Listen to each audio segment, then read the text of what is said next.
Welcome to Cloudtown Tuesday, the day where I share a page from my graphic novel, Cloudtown, and tell you about the process of making it. It's like a editor's commentary on a DVD. So if you're a comics fan, if you're a friend of mine, if you are an artist looking for insights into the comics process, here it is. Let's go. Let's do it.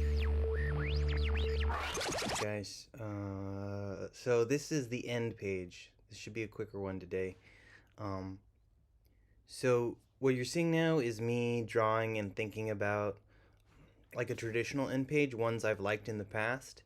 Sometimes I've really enjoyed ones that are a simple seeming pattern that have elements of whatever story we're about to dive into.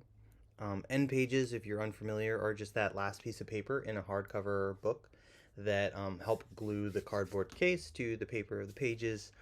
And they're often the place for flair, especially in novels like textbooks. There'll be a place where there's a little bit of art, and it's the closest to, I always feel like, the fade in, the opening kind of credits to a novel.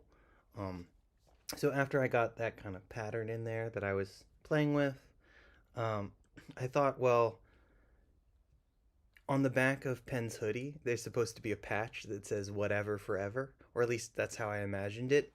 My partner used to say whatever forever a lot when, things didn't matter too much. And I thought that was funny and cool. So I realized by the end of the book that all of the scenes that would have had whatever forever on it, the hood was in the way. So I was like, well, maybe I can have a cool image of the front and the back of each character on the front and the back of the book. Penn would have to be in the front because in the back you'd have Olive to show how much she's changed with her kind of cool, intense jacket she gets at the end. You can see the way I'm drawing over and over and over again. There's a reason, like most cartoonists and illustrators start with a general shape and imagine it, and then add the details. Because I always feel like I am trying to get away from the idea that I'm like kind of sculpting the thing. When I was young, my sister used to do more drawing and painting, and I used to do more clay stuff.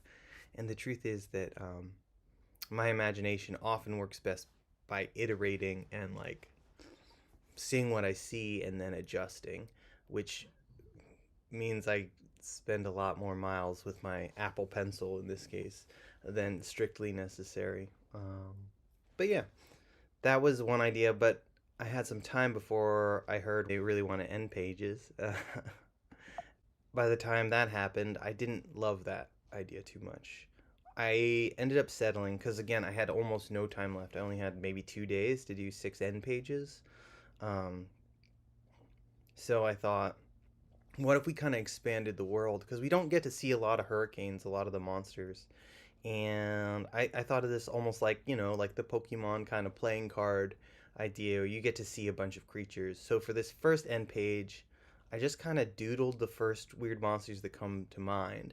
And when people buy copies of my book, I doodle like the first monster that comes to my mind.